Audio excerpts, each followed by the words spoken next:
Today we have a very special episode for you. We have not one, not two, but three true ghost stories. How do I know that they're true? Well, because they all happened to me personally. Before we get into today's story, if you're a fan of stories that cover true crime, paranormal, or just strange things happening to people in everyday ordinary life, then please subscribe to our channel. I upload 2 videos a week, one on Monday, one on Friday. Now, without any further ado, let's get into today's story.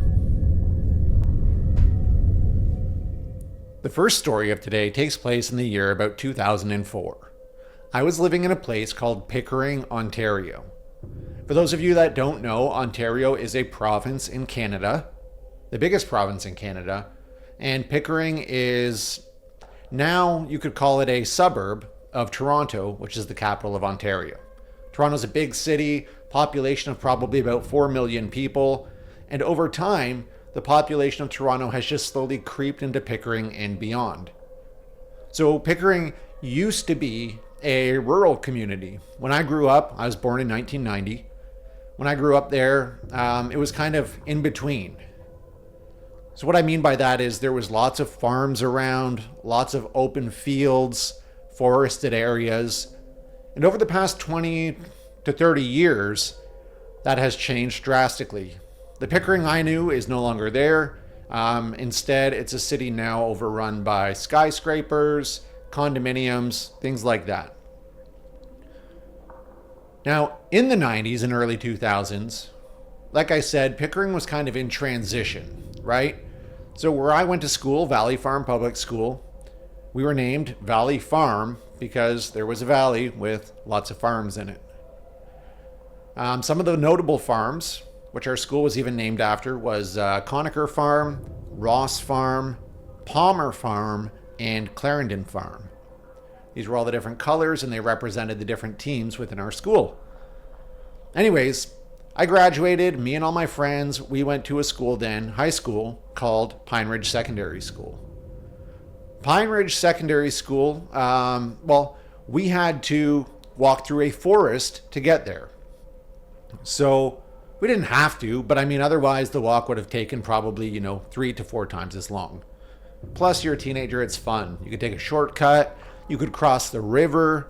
Sometimes there would be kids on the other side of the river throwing rocks at you. Life was simpler back then. Anyways, fast forward, I don't know what time of the year it was. We'll say maybe like April, May. It was nice out. It was fairly warm. The sun was shining. Me and 2 of my friends, we were walking home from school. And once you walk through the forest, it would eventually come out to either a road or a big field. And today we were feeling adventurous. Like I said, it was a nice day. We decided that we would walk through the field instead of just going up the road. The field was fun. There was like logs that you could uncover. You could catch snakes.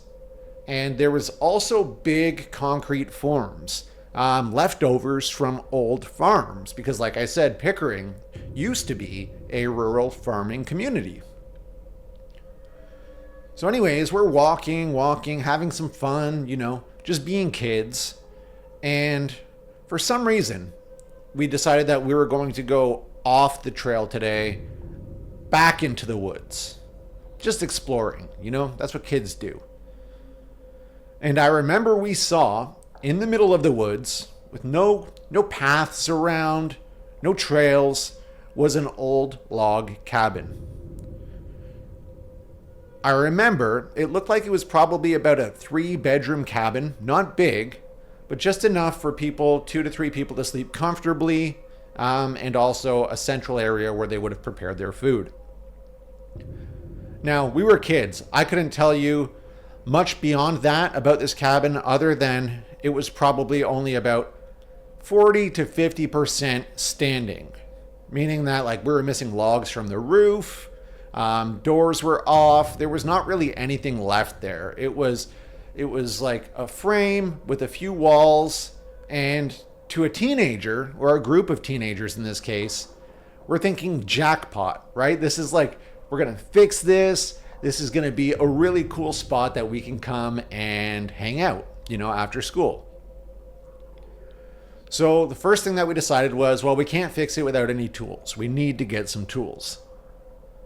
So the three of us, we walked up the hill onto Valley Farm Road, into the neighborhood, and one of our friends said that he would go get his tools from his parents, right? I'm sure they were thrilled, by the way. So my friend Matt and him and I are waiting outside while Anthony goes inside, and he's like loading up the wagon with all of his parents' tools. While that's happening, okay, we're waiting there on the sidewalk in like a nice residential neighborhood. While that's happening, the bus stops. A woman gets off of a bus with her daughter, and she walks over to me. Keep in mind, I'm a little kid. I'm like 13, 14 years old.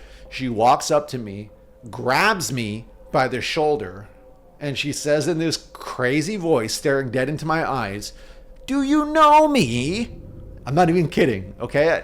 I don't even know what to say at that point. I'm like, "No, I don't know you. Let go of me." And her daughter comes and grabs her mom and is like, "Mom, stop. Like, what are you doing?" Right? Almost like that behavior probably wasn't normal for her mom to be doing. But anyways, maybe that was just a coincidence, or maybe it was foreshadowing to what we were about to experience. So Anthony grabs the tools, we load up the wagon, and we head back down the valley into the farmer's fields and off the trail into the woods. And, I remember clear as day, Anthony, he was like sitting up on one of the roof beams. I was down low, and my other buddy, Matt, he was also down low. And like we were working, we were fixing this thing, mostly just hitting things with hammers and saws and just kids being kids, right? And all of a sudden, out of nowhere, 3 people approached us. This is really weird for many reasons. The first of which is none of us heard these people approaching, okay? So they just showed up. And I remember we were all kind of stunned that, like, how did these people get here to this place right beside us in the woods, and we didn't hear any leaves, twigs breaking, nothing, no footsteps. And the next thing that kind of like got my attention was the way that these people looked. Pale skin, pale hair, and clothes that looked like, honestly, they were just old. Like, I remember the one dude was wearing like brown overalls, okay? If you grew up in the 90s, denim overalls were a thing. Brown overalls, I don't know, man. It's like, never seen something like that. Sun hats. So these 3 people, 2 men and a woman, walk up to us.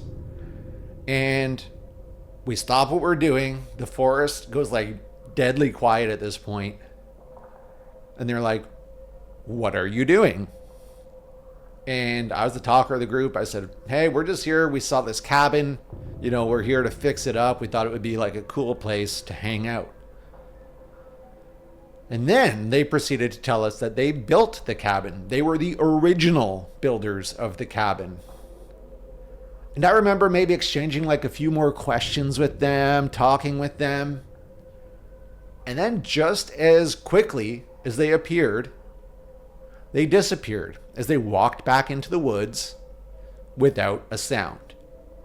And like, we were shocked. The 3 of us were looking at each other like, where did those people come from? And immediately we're all having the same thought. Like, that was not normal, what we just saw. Those people were not normal, is the best way I could put it. No one really wanted to say those were ghosts, but we were all thinking it. We were all feeling it. So fast forward a few days, we get to the weekend, and we told some of the other neighborhood kids what we saw and decided that we were going to then go on a ghost hunt. So I remember we got our lanterns on. It was nighttime when we did this. Everyone's got their raincoats on. It was raining. And there's probably like, 6 to 8 kids walking through the forest looking for ghosts on a Friday night in a small town. We never did see those people ever again. And strangely, nor did we find the cabin again, which is really weird. Now, I know you hear about ghost stories and you might want to think poltergeists throwing dishes and, people floating out of their bed. But sometimes the creep factor comes from the subtleness that you would only notice if you were paying really close attention. And this next story is a really great example of that. This next story took place in approximately, we'll say 2013, 2014, maybe about 10 years later. I was a young man, 24, maybe 23 years old, living in Ottawa with my wife Amanda and our dog Chloe. Back then, I worked at a radio station, I sold advertising, and I had long days. So in Canada, especially, the winter starts in about November. It gets really cold, start to get some snow, and the sun goes down a lot sooner than it does in the summer. We're talking like, 6:30, it's basically pitch black outside. Now, I used to walk Chloe at a dog park called Conroy Pit Dog Park. You can go look on Google, it's a real place. We used to go there every single day after work. Rain or shine, sleet or snow, hot or cold. The walk that I would take Chloe on there was approximately, if I had to guess, maybe about 4 kilometers. And the way that it started is once you park at Conroy Pit, there's a big parking lot, right? And then there's a main trail that kind of splits the forest in two. And this trail is huge. It's big enough for like 1-2 cars to go down if they needed to. Now it is closed to car traffic, but so you can understand, it was fairly wide, right? So anyways, I would walk Chloe. It was an off-leash park. I would walk Chloe down that trail for about 1 kilometer, and then we would take a left turn, and that would get us into kind of like a field. And the grass there is up to, your hips, maybe a little bit up to your chest, and you walk through there for a little bit, and then slowly, the trail is becoming more and more narrow. It eventually leads into the forest. Now, when the trail narrows, I'm talking it gets narrow enough for one person to walk comfortably. So if I was walking with another person, they would want to walk in front or behind me because otherwise one of us is going to be kind of off the trail in the bush. But no other person, just me and Chloe, just doing the same walk that we did every single day. And it was a pretty popular dog park. So it's not like I would never see people here. But I was really kind of shocked when I saw this person on this night. So we were walking, and again, the trail gets so narrow, and just at the mouth of the forest on the side of the trail, I see someone standing there. Kind of weird because it's dark. You don't usually see people in the woods at dark, but again, it's a public park, whatever, okay? So I'm walking, we're getting closer. Chloe, she was a border collie, she started like growling. So I'm like, okay, that's not good. And I put her on her leash right away. And as we continued to walk, we got closer to this person. This person is not moving at all. And not only are they not moving, but it's not like they're looking up the trail or down the trail at me. They're staring off into the woods. Now that was weird. But as I got closer and closer, here's what I observed. It was a girl or a woman. She was wearing a dress. Now I want to reiterate, this is winter. There's snow on the ground. It is cold. I was wearing a winter coat, a hat, gloves, okay? This woman was standing there in a dress, staring into the woods, not moving.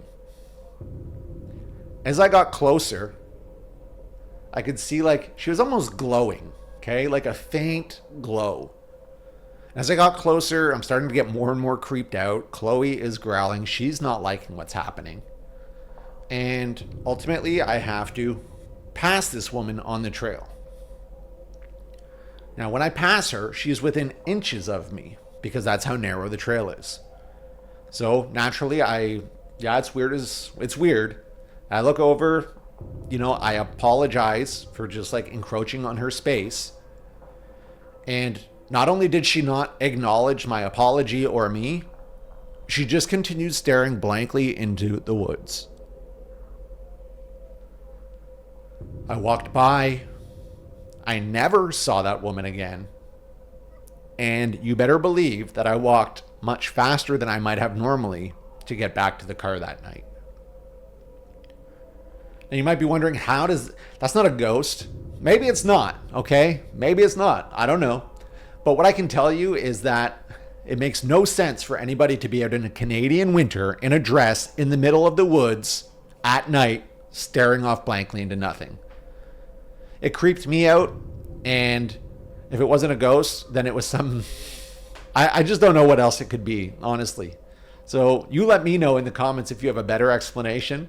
But man, it's one of those stories that is just so chilling to me today that I can't put a reasonable, logical explanation behind.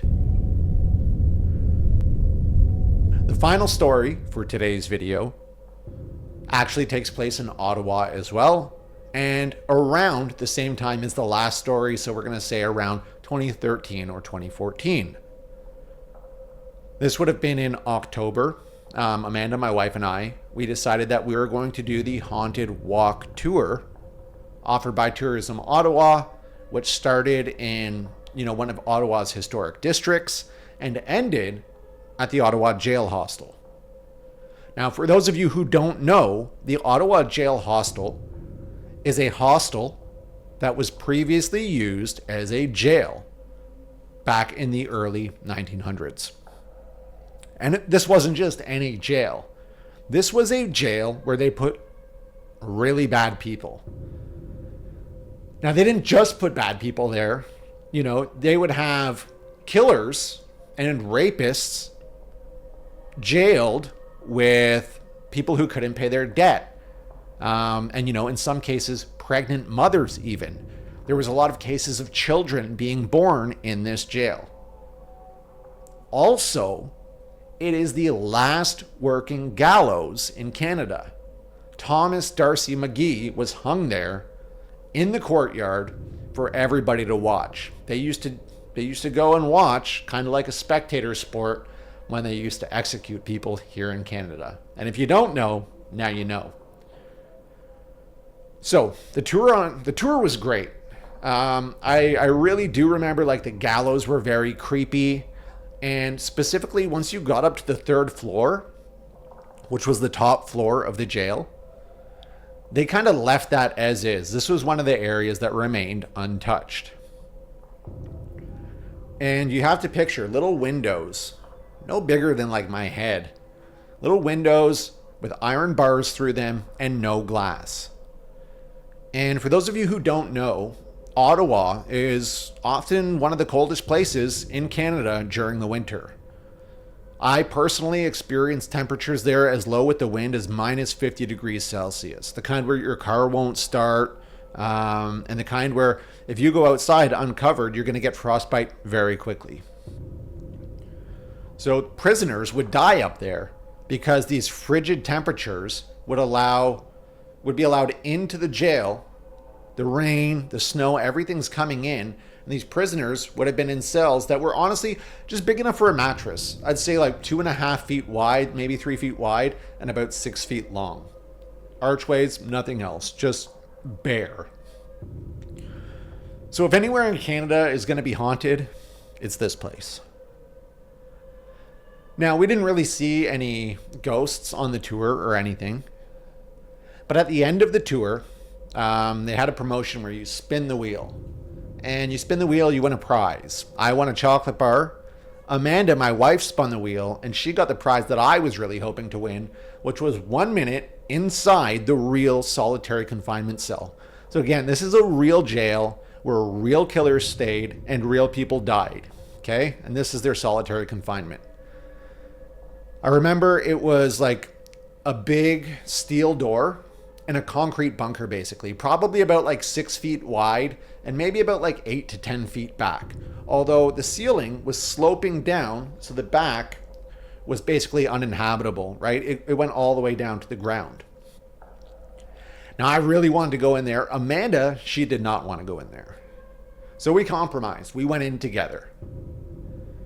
And I'm telling you, I was really like, I was hoping for an authentic experience. So like no phone, no light, just going to go see what a minute in real solitary confinement feels like. I told Amanda, don't talk to me, let's just see what it feels like. And so a few seconds in, Amanda, she's like, ow, like stop it. And I'm on the other side. I said, what are you talking about? Then she turns on her cell phone on like her light. She's shining it. I'm like, babe, come on. She's like, you hit me. And I said, what are you talking about? I've never. And she shines the light over. I'm clearly on the other side. She didn't hear me shuffling. I wasn't moving. I'm not playing a prank on her.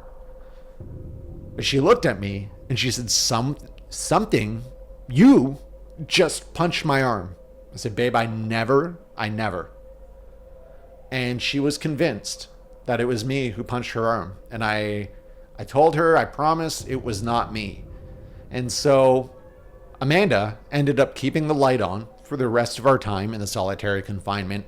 And I remember when they opened the door, everybody is out there, there's chit chat happening, the lights are on, people are being served hot chocolate. It was such a different feeling from when we were stuck inside that room. That's going to do it for today's video. I actually have a few other good stories that I would be happy to share with you guys. My goal is to just get 10 likes on this video. I'm dedicated to bringing you the best stories every single week, twice a week, and I hope to see you on the next one.